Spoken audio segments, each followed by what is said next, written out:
advantage of that. Over to you, Pia.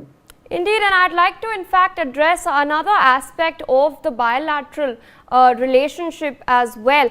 This is in fact pertaining to the deportation of illegal immigrants. Prime Minister Narendra Modi has once again reiterated India's stance, stating that India will take back any of its citizens living in the United States illegally, while emphasizing that efforts need to be made to end human trafficking in particular.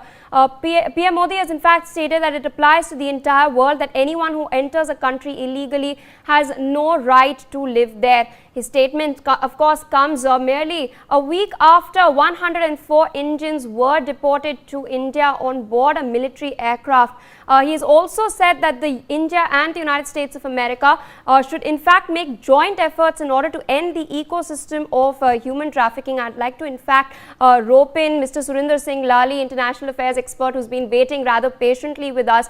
We've of course seen a huge outcry, especially by the opposition within the country, that is trying to politicize this issue, that is particularly and strictly a foreign policy issue. Yes, of course, they've raised concerns of the humane treatment of the deportees, but this is something that the External Affairs Minister has clarified in the Parliament itself, that that is in fact the law of the land that is being followed. And while of course humane treatment is something to be considered, they were in fact provided all their necessities, whether it is food or water, or their medical emergencies were taken care of as well. But of course there is somewhere we are of course drawing the line as far as immigration is concerned, because India itself also suffers from the brunt of illegal immigration.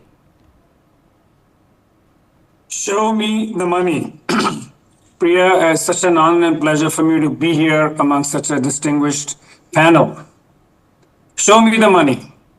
Having lived half a mile away from where Donald J. Trump was born, which was in Jamaica, Queens, and worked about 2 miles away from the Trump Towers, if I can take the liberty of demystifying the phenomena of Donald Trump, who is pretty much a New Yorker. And I remember watching a show by Eddie Murphy in which he says, show me the money, drill baby drill. So show me the money is what Donald Trump is all about. He's not the quintessential politician who's actually come up from the grassroots. In fact, 34 felonies, 1 conviction, 2 pending cases, 2 impeachments, and 6 bankruptcies.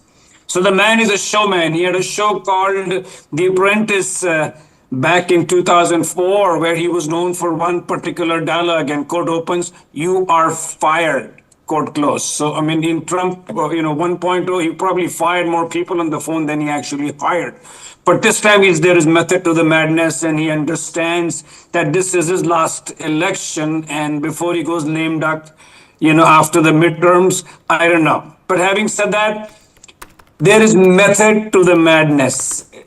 Donald Trump, in the 3rd week of January at the Republican convention, talks about an American movie called Con Air. In that movie, it was Nicolas Cage. It came out in 1997.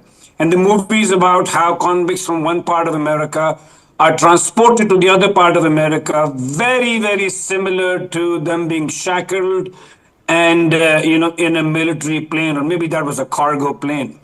And Donald Trump speaks about it. And then lo and behold, after 2 weeks, he sends back 100+ Indians in an extremely disgraceful, inhumane manner, shackled. I mean, I don't know. I've many times seen people being deported even on other flights. I mean, you don't shackle them. Yes, they are made to sit at the back, and the local police comes and escorts them out before other passengers are allowed to leave.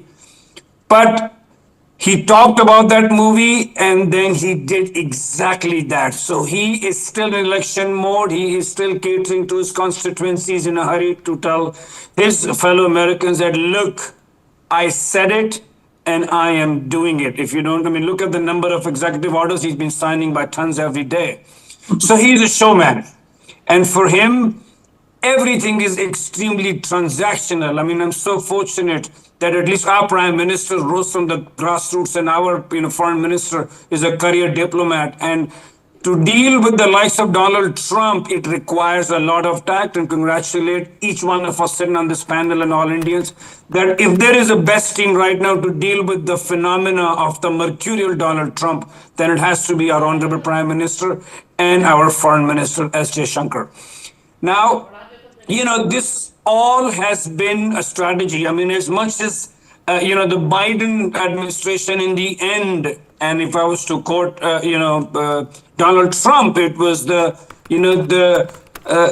deep side of it, which was taking care of it. And, how they were conveniently playing quiet on the Pannu issue. On Pakistan, they've been doing it, ever since, for the last 40 years, if I may remember. And, Bangladesh and Myanmar. So now, at least we've come out of one thought process, one phenomena, which was, the Democrats into the Republicans. It ain't going to be an easy ride. Donald Trump is not an easy individual to deal with. I mean, Harley Davidson, I've never understood the logic behind it. And how many motorcycles can you sell in a country like India where Harley Davidson has been failing itself in America? But for him, it's playing the optics. Maybe before going into the meeting, one of his advisors pumped into his ear, we need to take care of them. We have a $47 billion deficit. So Donald Trump, we need to take care of him. He's a very emotional kind of an individual who's just driven by the last piece of knowledge that was fed to him. And one of the silver linings I see is that because, the way Donald Trump has not only, disturbed the status quo, he stirred the hornet's nest. And at least now we need to be aligned with the US foreign policy, because I am an Indian living in South Asia, very concerned because we're living in a very disturbed neighborhood. And now what America does really matters because we are the only power. I often say that in an American election, the entire world should be able to vote. I mean, look at it right now, from Greenland to Australia to Germany to France. And now I hope that deep state is not replaced by the tech czars, which is the likes of Elon Musk, who've never fought an election. $250 million is what they pump to get Donald Trump's ear. I mean, imagine if our Indian Prime Minister was talking and he would have one of his advisors, have his little 4-year-old kid sitting on his shoulder. I mean, that is so politically incorrect, but be that as it may, that's America, that you can wear a baseball hat or a pair of, basketball shorts and go into the presidential, ceremony. But from what I see is that he's an extremely transactional man. All he wants to see is, what have you done for me lately? He's looking for some big ticket items.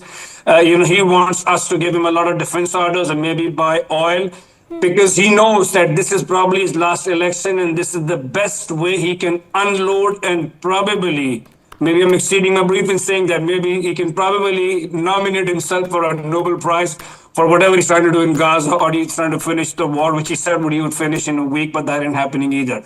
So Priya, it's going to be very exciting. It's not going to be as obvious as it appears, because there's going to be a lot of theatrics, a lot of backroom. I mean, just allow me to complete the last American ambassador Eric Garcetti said, and if I may quote him, and he promised, and he was a Republican too, and he says that, I know, quote opus, I know and I respect that India likes its strategic autonomy, but in times of conflict, there is no such thing as strategic autonomy, quote close.